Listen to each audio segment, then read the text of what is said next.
Hello students, today we are going to start integration. Okay.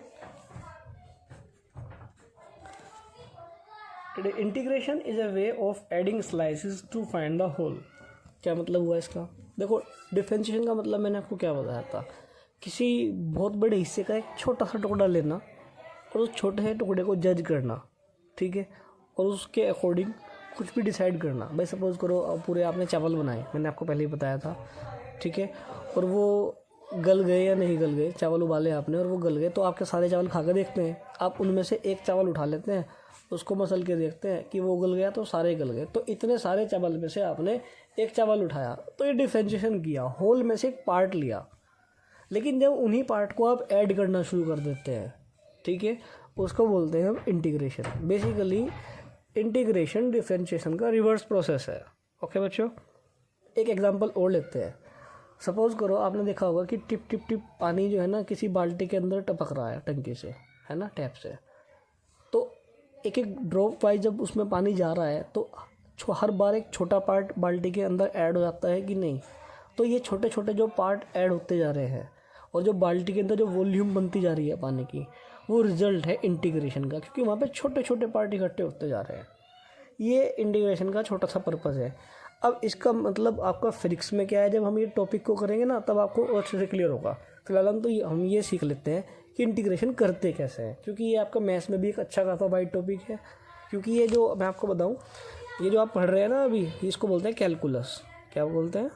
Calculus. और ये Newton ने discover किया था, पहला डिफरेंशिएशन और दूसरा इंटीग्रेशन।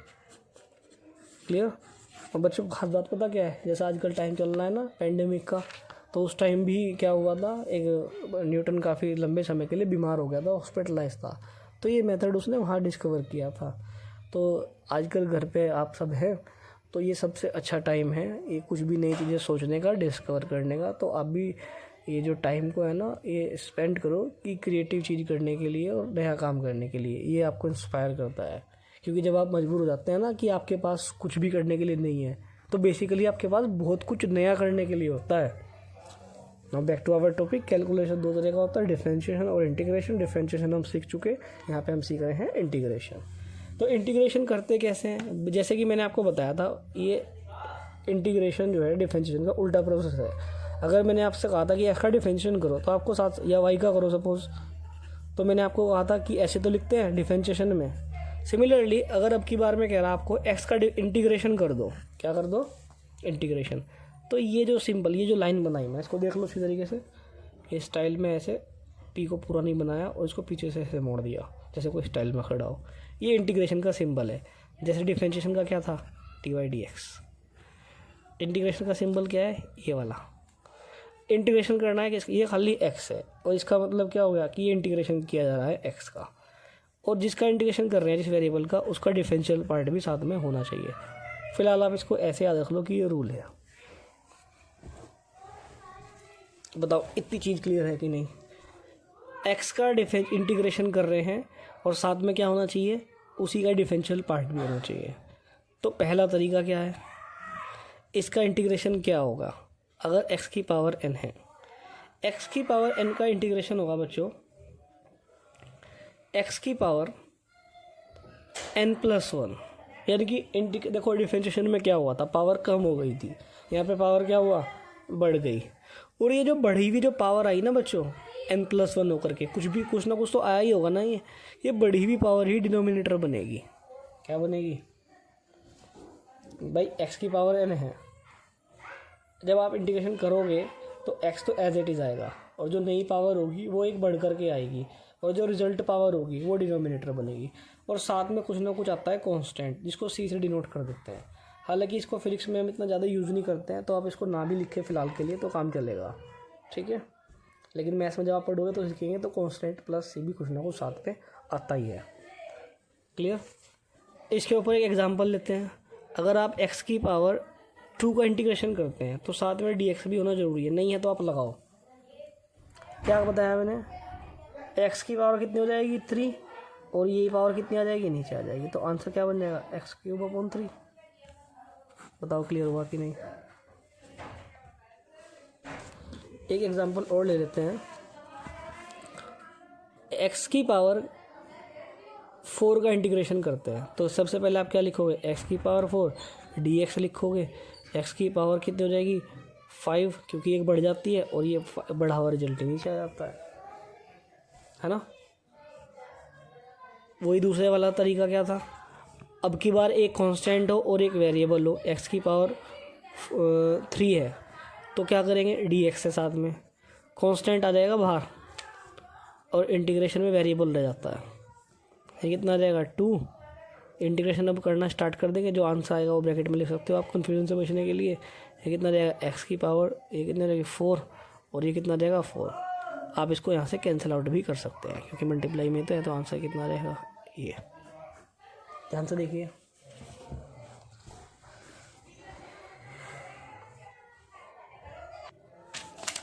यस। नेक्स्ट आते हैं, जैसे कि हमने वहाँ पे किया था इंटीग्रेशन डिफरेंशिएशन किया था, कांस्टेंट का कितना आता था 0। तो अगर अब की बार सिर्फ 1 है और डी एक्स है, इसका इंटीग्रेशन कितना आता है, इसका इंटीग्रेशन देखो डिफरेंशिएशन इंटीग्रेशन से ख़त्म हो जाता है। ये कितना रहेगा एक्स आंसर बाहर आएगा। जैसे प्लस सी आप साथ में ऐड कर सकते हो, जैसे कि मैंने आपको बताया था कि प्लस सी आता है लेकिन हम नहीं लिखते हैं फिजिक्स में, अभी हमें ज़रूरत नहीं पड़ेगी इसको लिखने की। नेक्स्ट आता है, अगर कांस्टेंट है साथ में कोई भी, ठीक है 2 है सपोज करो, तो 2 डी एक्स, तो इसका आंसर कितना आएगा 2 बाहर आ जाएगा। डी एक्स का कितना हो जाएगा, डी एक्स का कितना हो जाएगा, अभी यहाँ पे 2 के साथ में आ जाएगा यहाँ पे इसका 2x, ठीक है। और डी एक्स का कितना होता था x, डी एक्स का कितना हो जाएगा x, 2 बाहर आ जाएगा तो आंसर कितना हो जाएगा 2x। ये नेक्स्ट फॉर्म, ये नेक्स्ट फॉर्म, ठीक है। डिफरेंस याद करो, जब हमने साइन एक्स का डिफरेंशिएशन किया था तो क्या आया था कोस एक्स, और साइन एक्स का इंटीग्रेशन होता है माइनस कोस एक्स, उल्टा होगा बिल्कुल। वहाँ पे प्लस साइन में प्लस कोस एक्स आता था, डिफरेंशिएशन इंटीग्रेशन में आएगा माइनस कोस एक्स, ठीक है। नेक्स्ट फॉर्म, कोस एक्स का इंटीग्रेशन करते थे तो क्या आता था माइनस साइन एक्स, इंटीग्रेशन करेंगे तो प्लस साइन एक्स आता है। ये कुछ बेसिक फॉर्मूलाज हैं, ये आपके बार बार काम आएंगे। सबसे ज़्यादा जो आपको काम आएगा बच्चों वो ये वाला काम आएगा, ठीक है। फिर इसमें लिमिट्स भी आ जाती है, लिमिट्स पे भी आते हैं, चलो उसको भी अभी कर लेते हैं। अगर इसमें लिमिट्स डेफिनेट इंटीग्रल है, देखो अगर मैं आपसे कहूँ कि आपको जाना है, ठीक है, या आपने एक सपोज करो एक खेत देखा बहुत लंबा, बहुत उसके एरिया बहुत ज़्यादा है और आपको वहाँ की मिट्टी चेक करनी है कि कैसी है, तो क्या आप पूरे खेत की मिट्टी उखाड़ के देखोगे? अगर कोई एक प्लॉट है तो आप कहीं भी सडनली गड्ढा कर लोगे और वहाँ से मिट्टी उठा करके देखोगे कैसी है। जैसी वो मिट्टी होगी उसके बेस पे आप बोल दोगे कि यहाँ की मिट्टी ऐसी है, लेकिन वो कहाँ तक की है, कहाँ तक ऐसी मिट्टी है, उसकी कुछ ना कुछ तो लिमिट होगी ना। तो जब आप ये स्टार्टिंग पॉइंट और एंड पॉइंट डाल देते हो तो वो पार्ट बन जाता है डेफिनेट इंटीग्रल का। अब इस चीज़ को समझते हैं कैसे। सपोज़ करो आपको इंटीग्रेशन करना है किसका, एक्स स्क्वायर का, ठीक है। अब इंटीग्रेशन करेंगे तो डी एक्स भी होगा और इसकी लिमिट भर दी, लोअर लिमिट, ये जो नीचे लिखते हैं ना यहाँ पे रख दिया सपोज करो 2, ये इसकी लोअर लिमिट कही जाती है, और ऊपर क्या लिख दिया यहाँ पे सपोज करो 4, ये अपर लिमिट।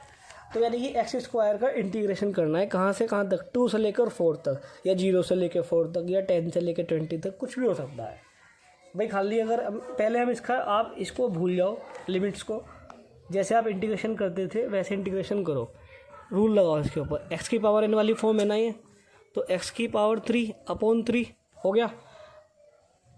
अगर इंटीग्रेशन करना होता तो ये फाइनल आंसर होता, लेकिन अभी लिमिट्स भी है यहाँ पर, तो जब अगर लिमिट्स हो तो स्क्वायर ब्रैकेट में लिखते हैं इंटीग्रेशन का आंसर। स्क्वायर ब्रैकेट कंपलसरी है, स्मॉल ब्रैकेट नहीं बनाएंगे, और स्क्वायर ब्रैकेट के बाहर यहाँ नीचे ये लोअर लिमिट यहाँ पे लिखेंगे, और ये जो अपर लिमिट है ये वाली यहाँ पे आ जाएगी, ये लोअर लिमिट ये अपर लिमिट। ध्यान से देखिएगा, कंफ्यूज होने की ज़रूरत नहीं है, सिंपली मैंने इंटीग्रेशन किया है जैसे करता था, और इंटीग्रेशन को नई बात क्या हुई, स्क्वायर ब्रैकेट के अंदर लिखा है, लोअर लिमिट इधर आ गई ब्रैकेट के बाहर और अपर लिमिट इधर ब्रैकेट से बाहर ऊपर की तरफ आ गई। इतना ही तो किया, अभी कुछ नई कलाकारी नहीं की। अब करते हैं कलाकारी। अब जो भी कोई वेरिएबल होगा यहाँ पे, कुछ भी भाई वेरिएबल का तो इंटीग्रेशन कर रहे हैं आप, तो जो भी यहाँ पे वेरिएबल होगा उस वेरिएबल की जगह आप अपने मन में यहाँ पे जो लिखेंगे आप अपर लिमिट भर दोगे। फर्स्ट क्या भरोगे, फर्स्ट अपर लिमिट भरेंगे। क्या भरेंगे, फर्स्ट फिल अपर लिमिट। तो एक्स वेरिएबल की जगह है, तो वेरिएबल कौन है 4 और इसका है क्यूब अपॉन 3। समझ आया ना क्या किया मैंने, वेरिएबल की जगह अपर लिमिट भर दी जो कि 4 थी। 10 होता तो 10 भर देता। अपनी तरफ से आएगा माइनस। अब इसी टर्म के अंदर क्या करेंगे, लोअर लिमिट भरेंगे। क्या भरेंगे, लोअर लिमिट। अब यहाँ पे एक्स की जगह क्या भर दिया जाएगा 2। अब इसका क्यूब है वो एक अलग बात है, इसको आप सोल्व कर लेंगे। ठीक है, अब इसको आप सिंपली सोल्व करके लिख देंगे 4 4 16 64 अपॉन 3 माइनस ये कितना हो जाएगा 2 का क्यूब 8, ये कितना हो जाएगा, इसको आप सोल्व कर लेंगे 64 माइनस 8, ये कितना आ जाएगा 56 अपॉन 3। जो भी आंसर आएगा आपका आ जाएगा। तो ये आपने क्या किया, ये डेफिनेट इंटीग्रेशन किया। या डेफिनेट इंटीग्रेशन तो नहीं बोलते, डेफिनेट इंटीग्रल बोलते हैं। क्या बोलते हैं, डेफिनेट इंटीग्रल। तो इंटीग्रेशन में और डेफिनेट इंटीग्रल में इतना ही अंतर है। इंटीग्रेशन के रिजल्ट में आप क्या कर दीजिए, लिमिट अप्लाई कर दीजिए। एक बार अपर लिमिट माइनस खुद से आएगा लोअर लिमिट, और आपका कैलकुलेशन जो होगी आंसर होगा वो आगे आ जाएगा। ओके बच्चों, तो इंटीग्रेशन में आपको इतनी ज़रूरत पड़ेगी। अगर इन केस आपको कुछ इससे ज़्यादा एडवांसमेंट की रिक्वायरमेंट पड़ती है तो जैसे हम टॉपिक वाइज अपना टॉपिक कवर करेंगे तो वो आपको मैं इंटीग्रेशन और डिफरेंशियल के कॉन्सेप्ट्स बचे हुए वहाँ पे क्लियर कर दूंगा। फिलहाल इतने से हमारा काम हो जाएगा। ठीक है, अगर आपको बच्चों वीडियो पसंद आया है तो ज़्यादा से ज़्यादा बच्चों से बोलिए इसको लाइक करने के लिए, सब्सक्राइब करने के लिए, क्योंकि फ्यूचर में आपको ऐसी टॉपिक वाइज वीडियोज़ मिलती रहेंगी। Bye, see you soon.